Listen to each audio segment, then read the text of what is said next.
That little yellow hook you can see from the airplane's window if you're sitting next to the wing is there to help you in case of an emergency landing. Inflatable slides can only be deployed from the emergency exit doors in the front and the tail of the plane. In the middle, the passengers would have to walk right out on the wing and get to the ground from there. But jumping from the plane wing isn't safe because it's just too high. And here's where those little yellow hooks come in handy. The flight attendants tie ropes from the doors and through the loops for the passengers to hold onto. This way, everyone can safely get to the ground without injuries. Now, you want to try to avoid cozying up under airplane blankets. Some airlines only wash them about once a month. Better use your own travel blanket, a scarf, or a jacket. And always remember to wear your shoes while walking around the plane. That carpet on the floor can't and won't be cleaned to perfection between flights. It's just too much time and effort for the cabin crew. The dirtiest place on a plane isn't the bathroom. It's your tray table. It has 8 times more bacteria than an onboard toilet flush button. Now, in case of emergency, oxygen masks only have enough airflow to last for about 15 minutes. Luckily, it's just the amount of time a plane needs to find a suitable landing place or to at least descend to the altitude where people won't need oxygen masks anymore. You may wonder why you're asked to lift your seat back and close your tray table before takeoff and landing, but it's for your own safety. A reclined seat is comfy for you, but it makes it harder for the passenger behind you to get out of their seat, which is crucial in case of an emergency. The lower tray table is the same way, only this time it's you who won't be able to stand up fast enough if anything happens. Besides, the tray table prevents you from assuming the secure position in the event of an emergency landing. This position requires you to bend over in your seat, put your head between your knees, and cover the back of your head with your hands. Imagine doing that while your tray table is open. If you look around the cabin, you'll notice little black or red triangles around the midsection of the plane. These stickers let the flight attendants know where the airplane wings are located so they can immediately look out the right window to see if something is amiss outside. You shouldn't lower the window shades while taking off, taxiing, or landing for 2 reasons. First, the flight attendants must always be able to monitor the situation outside, and open shades help them with that, obviously. Second, if something's gone wrong on board the plane while it's on the ground, for example, a fire, the ground crews won't be able to see it and evaluate the situation before going in unless the windows are open.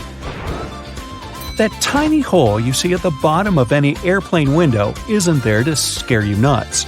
In fact, it helps keep the pressure from the inside and the outside of the window equalized. The hole itself is only made in the second layer of glass, and there are 3 of them overall, which also helps with security, by the way. Even if the outer glass breaks, there will still be 2 more to keep you safe. Now, you might see flight attendants touching the overhead compartments while they're walking along the aisle, but that's not exactly what they do. Right beneath the compartments, there's usually a handrail that goes all the way through the cabin, so you can also use this trick to stay firmer on your feet in the aisle. The pilots dim the lights in the cabin during nighttime, not for you to get cozy and sleepy. Our eyes have a hard time adjusting to darkness in the first few minutes of sudden lights out. And in the case of emergency, every second matters. So the lights get dimmed to let you get used to darkness in case something happens and you have to act fast. Pay attention to the aisle floor too. If there's an emergency landing at night, there will be 2 luminescent strips along the aisle showing you the way to the exit. Follow them to get safely out of the plane. Flight attendants also suggest counting the seats between you and the emergency exit once you're seated. This will help you navigate in case there's no other guidance available. If a lightning bolt hits the plane, the passengers won't feel it. The entire aircraft is covered with aluminum coating that conducts electrical current and doesn't let it inside. This protection is tested using a lightning simulator. Airplane windows are round because the air pressure is evenly distributed this way. If the plane's windows were square, strong air currents would accumulate in the corners of the windows, depressurizing the cabin. and that's bad. Don't think you become untouchable if you go to the airplane toilet. The bathroom door can be opened from the outside. There's usually a small latch at the top of the door that allows cabin crew to get you out of there. It's useful for both getting to people doing something suspicious in the bathroom and helping those who don't feel well and, for example, collapsed while in the toilet. Yeah, let's avoid doing that. The plane's wings flash red and green lights at night to show the direction the plane is heading in. A green light is always on the right wing, and a red one is on the left. Aircraft tires are designed to withstand 4 to 5 times more pressure than they actually experience upon landing. The wheel is more likely to break than the tire. Pilots always have different meals. This is necessary to reduce the risk of food poisoning. The flight can still go well if one of the pilots has gone down because of a stale burrito, but not if it's both of them. And try not to both of you eat the fish. Some airlines don't allow pilots to have beards. Facial hair can prevent securely fitting the oxygen mask, and pilots must always remain conscious. The seats are blue in most aircraft because this color soothes people. It's also easy to keep clean. The rumbling noise you hear after boarding the plane is luggage being loaded on the plane. The compartment is right beneath the cabin, so it can sound quite loud sometimes. On most flights longer than 7 or 8 hours, pilots have access to a specially designed rest seat in or near the cockpit. Flight attendants typically have a section of the cabin reserved for them, and it's sometimes separated from the passenger areas. Some larger aircraft even feature private crew quarters above or below the main cabin. The wings of most passenger aircraft are located at the bottom of the plane. It's called a low wing. Firstly, if you install the engine under low wings, it'll be closer to the ground and easier to repair. Secondly, the wings will take on part of the shock in case of a hard landing. And if the plane falls into the water, then the wings become a life-saving pillow. By the way, a plane can stay afloat for 10 minutes to 60 hours. It all depends on the model of the plane, weather conditions, and pilot skills. Now, most airplanes are white because this color best reflects the sun rays and the aircraft body doesn't heat up as much. Also, the damage is best seen on white, and white paint is simply cheaper. Shoulder straps seem more secure than just a waist belt, but not in the case of planes. When the plane gets into turbulence, it's tossed a bit in the air. The waist belt will simply hold you in place in case of a more severe shake. Shoulder straps would require more space between the seats, and this is not justified on a plane. In a car, the impact is usually much stronger, so you need that shoulder strap not to whoosh through the windshield. Flight attendant seats do have passenger straps, but that's because they are much less comfortable than passenger ones. They're narrower and positioned facing the passengers. Flight attendants need extra protection simply not to fall off their seats if the plane shakes hard enough. Also, they have to help and direct people during potential evacuation, and for that, they need to be in top shape. Now maybe you've noticed that you always enter the plane from its left side. Firstly, the captain usually sits on that side. This way, it's easier for the captain to align the plane with the terminal jet bridge. Also, the aircraft is fueled and loaded with the baggage on the right side. If passengers come from the left, the crew can do their job undisturbed. Are the letters SSSS on your boarding pass a reason to worry?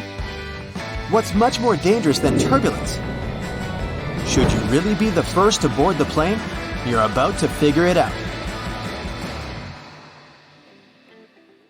You might have noticed that most planes have blue seats. There's no mystery here. Airlines opt for this color because it's considered to have a calming effect. This color supposedly puts passengers at ease and helps even the most nervous flyers to relax. But there's also another, more practical reason. Stains, dirt, and scrapes are less visible on dark blue fabric. Never throw your boarding pass away in a public place. It contains tons of your sensitive information, including your name and frequent flyer number. This, in turn, may allow someone else to check your future bookings, change your seat, or even cancel your flights. So the best way to deal with the boarding pass for a flight you've already boarded is to take it home and feed it through a paper shredder. By the way, if you ever see the letters SSSS or S on your boarding pass, get ready for additional security checks. Instead of these letters, there may be a checkerboard pattern. Anyway, if you have any of these marks, your carry-on luggage can also undergo a thorough inspection. Why might they choose you for secondary screening? Some of the criteria are making a one-way reservation or paying cash for your ticket. In some cases, the selection is absolutely random. Look, your gate is open and the boarding is started. Wait, where are you running? There's no need to hurry. The trick experienced Globetrotters use is always board last. For one thing, you don't have to waste time standing in line. Then, there are fewer people on the jetway and in the aisle, and you spend less time on the plane. No one is going to take your seat anyway. There's one exception though. If you have a bulky carry-on bag, it may make more sense not to board last. Otherwise, the chances are high that all the overhead bin space will be occupied by the time you reach your seat. And then your bag may end up in another part of the plane, and you'll have to wait till the other passengers disembark before you get to your luggage. Duh! Before takeoff and landing, flight attendants usually flip a small switch on the bathroom door. This prevents it from flying open when it's not supposed to. With the same ease, a flight attendant can open the door when someone is inside. Look, they only need to lift the lavatory sign and move the knob into the unlocked position. Pilots don't worry about turbulence. That's because they know that there is a thing way more dangerous than any turbulence. It's an updraft. In most cases, turbulence only drops you a couple of feet down, even though it might feel as if you're falling from the top of the Empire State Building. If the turbulence is strong enough for the pilots to ask flight attendants to sit down, the plane can go 10 to 20 feet down. The most extreme white-knuckle turbulence is super rare. But an updraft is a big air mass, part of a storm or some other weather phenomenon, moving upwards. Pilots don't see updrafts on their radars at night, and when a plane hits one, it feels like driving over a huge speed bump at 500 miles per hour. An updraft is also extremely treacherous because it can push an aircraft upward to dangerous altitudes. Modern planes have a special system that detects other aircraft, mountains, and different solid objects in their path. 10 miles away from another plane, and a voice in the cockpit starts chanting, "Traffic, traffic." 5 miles closer, and the same voice begins to give pilots the directions. Airplanes can operate with one engine, even during takeoff and landing. Both engines failing simultaneously is almost unheard of. But even then, a plane wouldn't drop from the sky like a rock. Pilots would have up to 20 minutes to find a suitable place to land. The way the cabin is pressurized has a great effect on your taste buds. You lose up to 30% of your ability to taste sweet and salty things. In other words, it's not that airplane food isn't tasty, you just don't feel its flavor. That's also the main reason why airline catering companies add extra salt and spices to the dishes they cook. But you know what may help you? Noise-canceling earphones. For some reason, that probably has a scientific explanation. Cutting off all that noise around can help your taste buds. Each of those dings you hear during the flight has its own meaning. In most airlines, a Boeing soon after takeoff indicates that the landing gear is getting retracted. 3 dings in a row means more urgency than just one. A high-low ringtone informs crew members that their colleague needs them in another part of the plane. 3 low chimes means some serious turbulence ahead. Crew members are supposed to put away meal carts, take their seats, and fasten their seatbelts. If you're a nervous flyer, pick a seat in the middle of the cabin. Turbulence mostly affects the front and rear parts of the cabin. The middle section, which is over the wings, doesn't shake so much. Pilots and co-pilots eat different meals. The reason for this precaution is very simple. Imagine both pilots having the same dish and getting food poisoning. In this case, neither of them will be able to control the plane. If they still want to have the same dish and won't agree to have anything else, there's a safety net. Pilots don't have their meals at the same time. If one pilot ate the dish and still feels okay several hours later, the other pilot can brave their meal as well.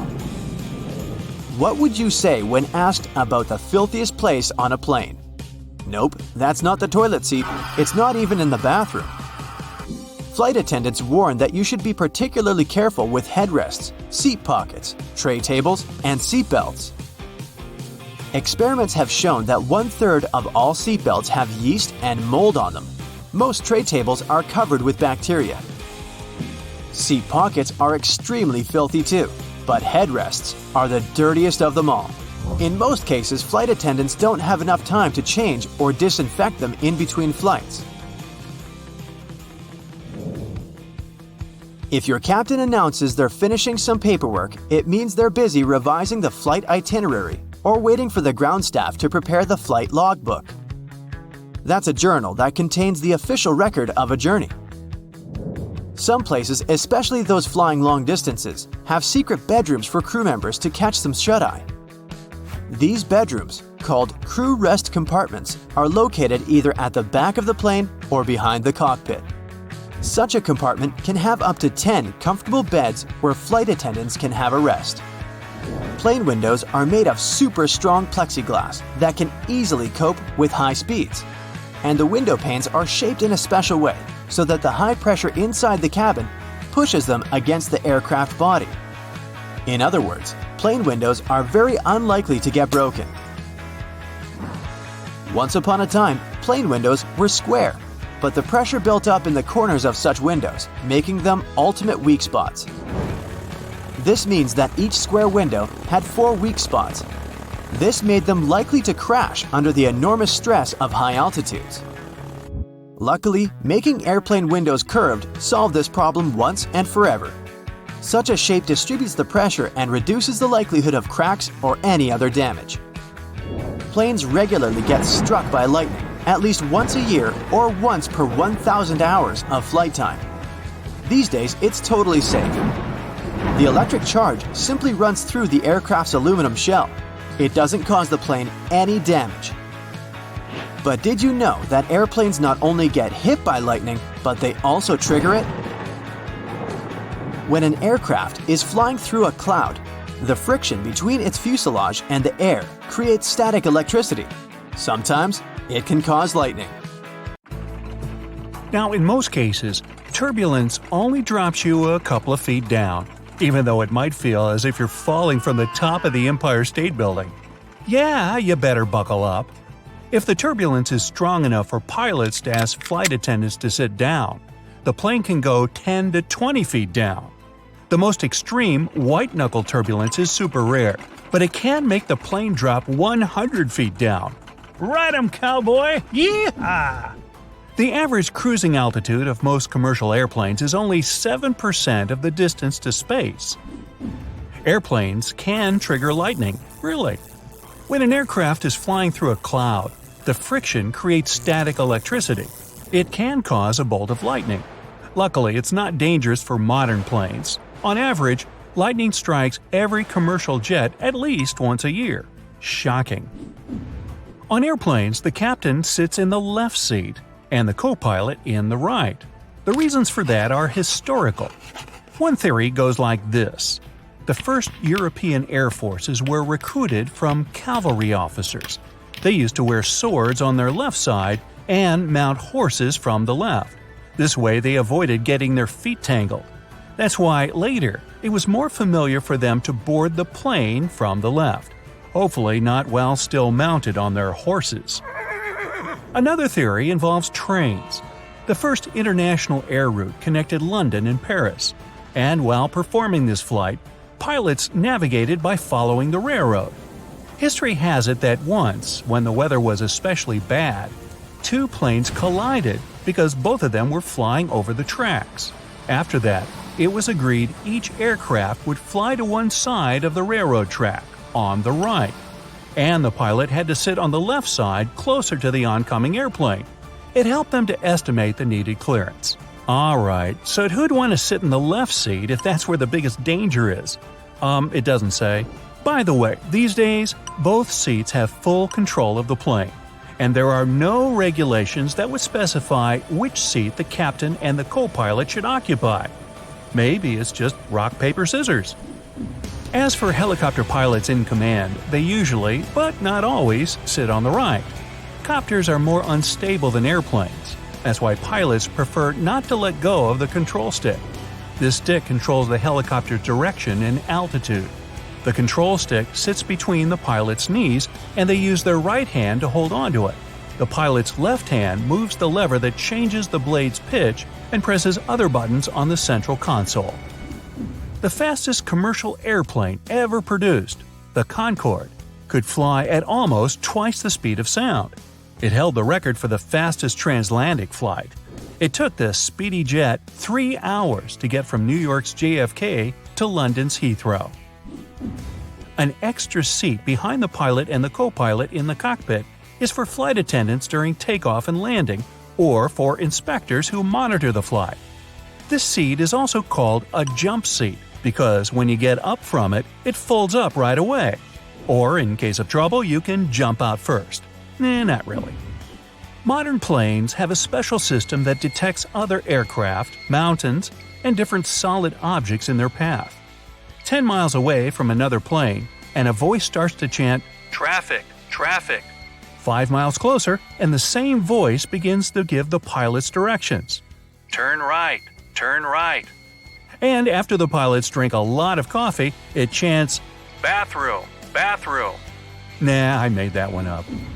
Airplanes can safely operate with one engine, even during takeoff and landing. Both engines failing at the same time is almost unheard of. But even then, a plane wouldn't drop from the sky like a rock. Pilots would still have at least 20 minutes to find a suitable place to land. Voyager was the first plane to fly around the world without refueling or stopping. It happened in 1986. The flight continued for 9 days, 3 minutes, and 44 seconds. Bathroom! Bathroom! The average cruising altitude is 35,000 feet. But if our planet was as big as a globe, planes would fly just 1/10 of an inch off its surface. Just imagine the legroom. Boeing 747 consists of more than 6 million parts, assembly required. Each of its engines weighs almost 9,000 pounds, 2.5 times as heavy as the average car. Each one costs around $8 to $10 million. Planes can land even if their wheels are broken or the landing gear is stuck. Then the pilots just skid the plane's belly down the tarmac. If everything's done correctly, such landings are quite safe, according to somebody. The first powered flight ever took place in North Carolina. Yay, Orville and Wilbur had the right stuff. Their gasoline-powered biplane, driven by propeller, was in the air for 12 seconds and covered the distance of 120 feet. And that's only half the distance of the wingspan of the largest passenger airliner these days. The Airbus A380 has wings that spread for more than 260 feet. A hard landing that makes your face turn white isn't necessarily the sign of an inexperienced pilot. In some conditions, a gentle touchdown is dangerous. For example, when the runway is wet, a plane has to touch down firmly. This way, it breaks the water surface and avoids hydroplaning. A hard touchdown is also necessary when the runway is too short. It improves the plane's braking capability. Mercury isn't allowed on planes. Even a tiny amount of this liquid metal can damage the aluminum aircraft bodies are made of. Mercury eagerly combines with aluminum. Then it harms the protective layer that prevents the metal from corrosion. By the way, Venus and Mars are prohibited too. The verdict is still out on Uranus. The co-pilot is as experienced and capable of flying a plane as the captain. It's a common situation when the captain flies the plane to its destination and the co-pilot drives it on the way back. Choosing a window seat, you get an opportunity to see how the airplane wings flex and flap. They're designed to move this way. If the wings were stiff, they would snap off once turbulence hit the plane. Well, that's comforting. Before takeoff and landing, flight attendants usually flip a small switch on the bathroom door. This prevents it from flying open when it's not supposed to. Good thing. With the same ease, a flight attendant can open the door when someone is inside. At night, pilots can't see other airplanes clearly and have to rely on electronics. To make it less confusing, every aircraft has a green light on its right wing and a red light on the left one. It helps other pilots to figure out which direction the plane's facing and where it's going, and if you're going to hit it. Airplane constructors make the cabin look more spacious by painting it white. Its special wall structure also reflects light, which visually expands the space. The illumination between the ceiling and overhead bins makes the ceiling look higher. All this helps people with claustrophobia to deal with being in an enclosed space for hours. When an airplane has a wider entrance and is bright inside, passengers believe their meals taste better and their seats are wider.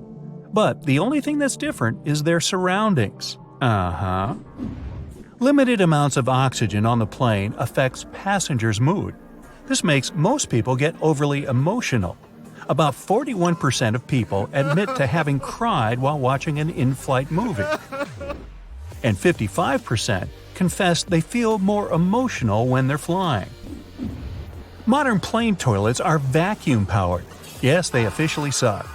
When you flush, negative air pressure outside pulls everything that's inside the bowl into a holding tank, usually in the tail of the plane.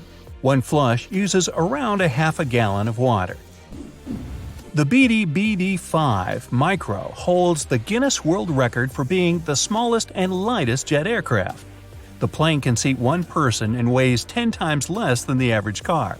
In the 1970s, when the plane was produced, it cost about $2,500. If you're a nervous flyer, pick a seat in the middle of the cabin if possible. Turbulence mostly affects the front and rear parts of the cabin. The middle section, which is over the wings, doesn't get shaken all that much. Bathroom! The pressurized air in the passenger cabin is as dry as in the Sahara Desert. It has about 20% humidity. A humidifier could solve this problem by adding some moisture, but it would be an extra load and cost airlines tons of money. Plus, the aircraft body is mostly made of aluminum and other metals. Humid air might lead to corrosion. Pilots are tested every 6 to 8 months. They use flight simulators and practice all kinds of emergencies. After that, examiners assess them. Safety and technical tests and medical examination also take place regularly. The Boeing 747-8, one of the world's largest commercial airplanes, has enough electrical capacity to power almost 500,000 flat-screen TVs. And the first airline that offered its customers online check-in was Alaska Airlines. That happened in 1999. In the beginning, this system was available to a limited number of passengers and worked only for selected flights. And now, everyone who is flying has the same opportunity to lose their electronic boarding passes.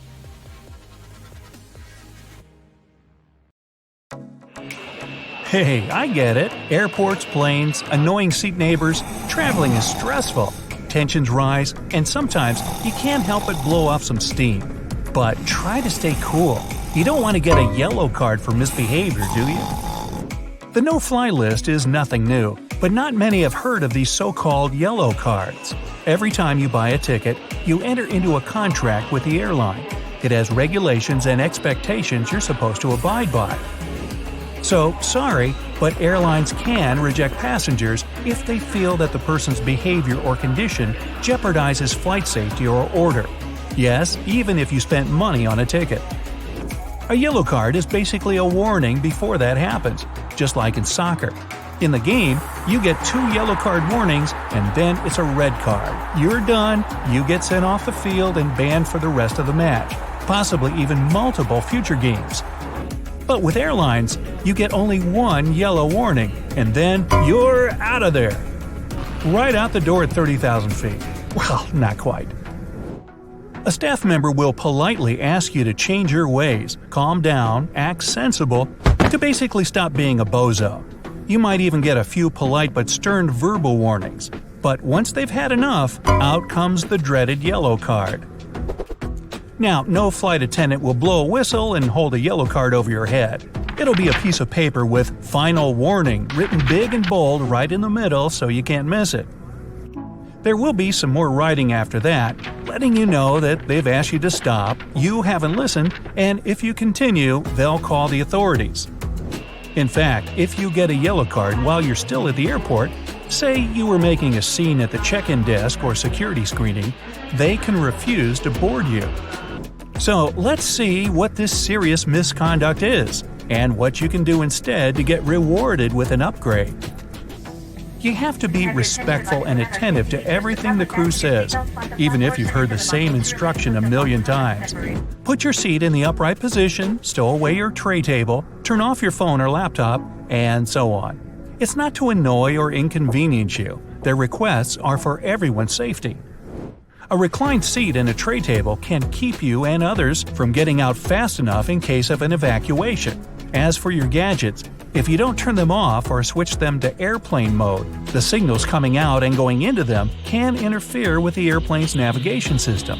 Just be patient and wait until they say you can switch your devices back on. It'll only be a few minutes. Keeping passengers calm and respectful is for the crew's well-being, too. Airlines are serious about their employees' right to work in a civilized and orderly environment. If they're tense, upset, or distracted by a passenger giving them trouble, they can't do their very important job the best they can. And same goes for overly friendly behavior. Even if your flight attendant was the kindest, most attentive person ever, don't try to hug them. In fact, don't touch them at all.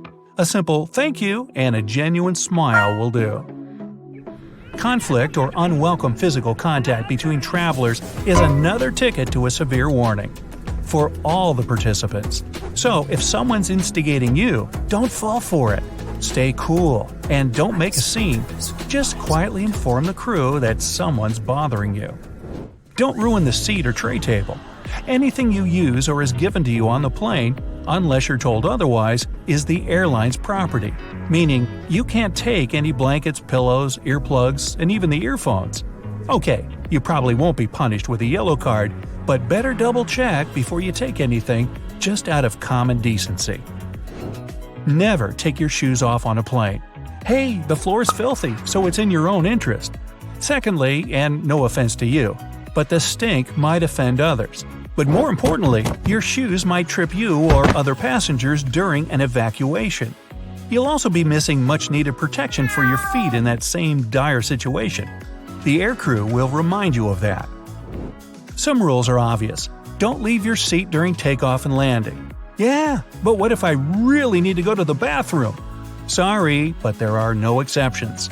You can fall down and injure yourself, other passengers, or crew members. Try to hold it until the captain's turned off the seatbelt sign. Better yet, hit the bathroom before you board. Other rules, though, aren't so clear, like that you just can't help yourself to an open seat as you please. Ask first. If the flight attendant says no, just accept it. Correct weight distribution is crucial on airplanes. You'll probably be denied simply for safety. Now, about that emergency exit row, those super comfortable seats with a lot of legroom. They're only given to adults who are physically or mentally capable of helping the crew during an evacuation. Don't be offended if you're denied the spacious seat. But no big loss really, it's a huge responsibility. These seats usually don't recline, and the tray tables are smaller. Food on board? It's practically tasteless. Hey, it's actually not the food, it's you. You lose most of your sense of taste because of the cabin's dry air, you tasteless person you. But anyway, if for some reason you decided to bring your own lunch, make sure your food won't be at someone else's inconvenience. That can of Swedish surströmming, delicious but stinky, so please don't choose that as your mid-flight snack. Ding ding! I want an extra pillow. Ding! Hey, dingbat. The flight attendant's first priority is to keep you safe, not act as a personal servant. Be discreet when you hit that call button. If you're feeling unwell and need assistance, if you're thirsty, or if it's urgent, don't hesitate to use it. But if the flight attendants are already busy serving dinner or helping others, be patient and don't be a dingbat. You wouldn't go into someone's house and throw your trash everywhere, right? Well, planes are no different. Be sure your garbage is neatly collected and doesn't touch other people's clothes or bags. Also, seat pockets are not a trash collector. If the seatbelt sign is off and the flight attendants are busy, feel free to get up and throw it away yourself in the galley. It'll be a nice stretch for your legs. Hey, we all like jokes, but what's funny to you can be quite the opposite for others. Any comments that could possibly be taken as threatening or insulting are verboten. Airline staff have the right to remove you from a flight if there's a remote chance you might endanger people on board, even if you were just kidding. By the way, there are some things you might consider harmless, but the airline will disagree. Batteries, magnets, a can of hairspray. Before packing your bag and heading to the airport, make sure everything you put in there doesn't break air travel rules. You can find a list of prohibited items online. If there's anything that'll guarantee a serious reprimanding, it's touching the safety equipment. Trying to open the overhead compartments where the oxygen masks are, accidentally pulling out the safety vest under your seat, even tinkering with any of the doors, either exits or to the cockpit. Big no-no. Now, about upgrading. It is possible if you play it right. If you're already on board, ask politely and expect a refusal. But passengers are sometimes given a higher class seat if there are any, and it won't throw the weight off balance. Your best chances, though, are before boarding when the flight is overbooked. They might ask volunteers to give up their seat entirely. Do it. Then you'll have leveraging power to get a nicer one on a different flight. Hey, if you're in no rush to get where you're headed, why not enjoy first or business class at an economy price?